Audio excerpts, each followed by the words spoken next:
Today's article is titled, What to Do When Your Wife Cheats? A Man's Real Inner Struggles That Will Infuriate You. Let's listen together.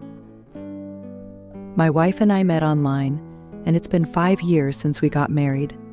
Before we got married, since I came from a single-parent family, my parents didn't provide a dowry, which has always been a sore point for my wife's family.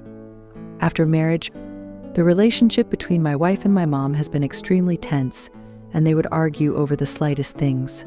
Gradually, my wife started treating my mom like an enemy. Recently, I've been wanting to get back to how things used to be with my wife, so I tried talking to her. Unexpectedly, she said she used to love me, but now her attitude has changed, and she partly blames me for it. I admit I have made many mistakes in the past that contributed to the strained relationship between her and my mom. Additionally, we live apart. Once, when she had to work the next day, I offered to accompany her and help with housework, but she made various excuses to prevent me from going. This made me suspicious about whether she was having an affair. Whenever I visit, she clears all her social media's chat messages. We only have sex once a month, and she even said she doesn't want to at all. She shows no concern for me anymore. Whatever I do, she doesn't care about my feelings. When I message her, she tells me I'm annoying. When I call, she blocks my number.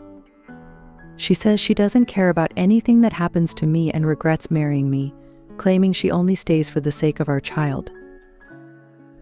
I often feel she treats her colleagues better than me. Whenever she returns from a business trip, she mentions her colleagues picking her up and treating her to meals. When I ask if she's home, she's reluctant. Please help me understand her mindset. If she is really having an affair, I am ready to divorce her.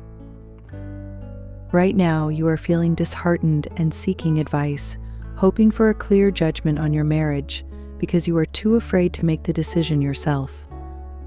You long for a happy and harmonious family, likely because you grew up in a single-parent household and don't want to experience another broken family.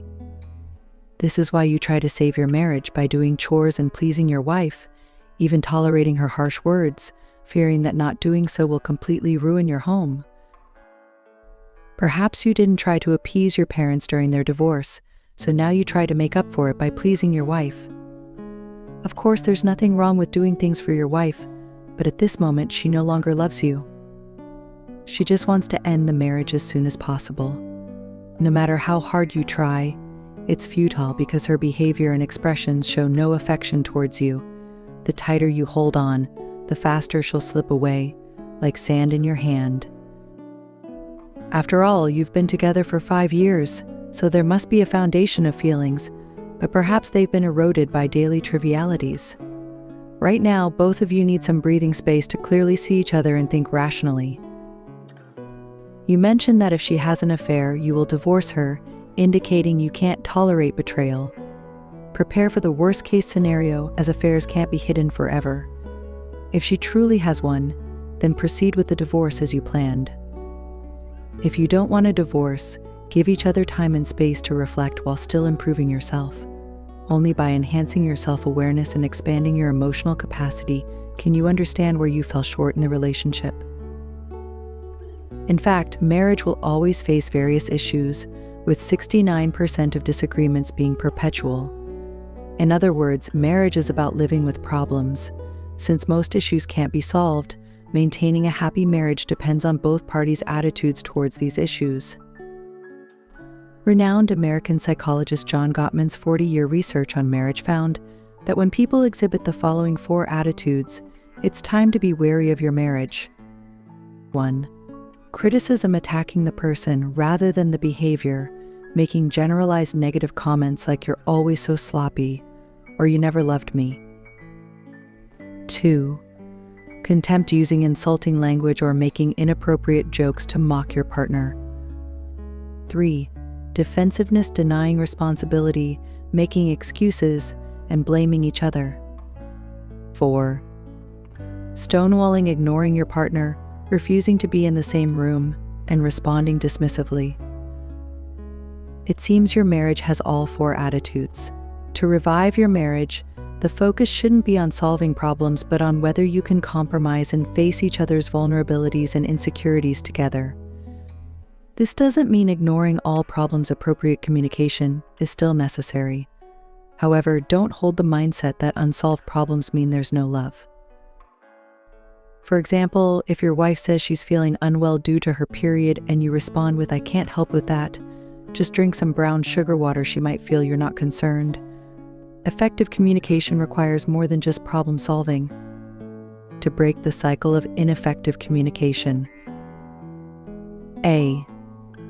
End the cycle. Stop ineffective communication by not questioning, comparing, or involving other issues.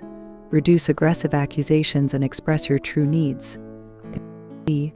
Create positive responses. Calm emotions and express feelings. Replace "I can't help" with "How would you like me to help?" C. Build a new cycle. Live with problems by tolerating imperfections, developing hobbies, maintaining personal space, and nurturing shared habits. As writer Jiang Chunling said, "Love may be rigid, but marriage is flexible. We must learn to compromise." That's it for today's article. Wrong ones part ways, right ones find their way. If you enjoyed it, please give me a like.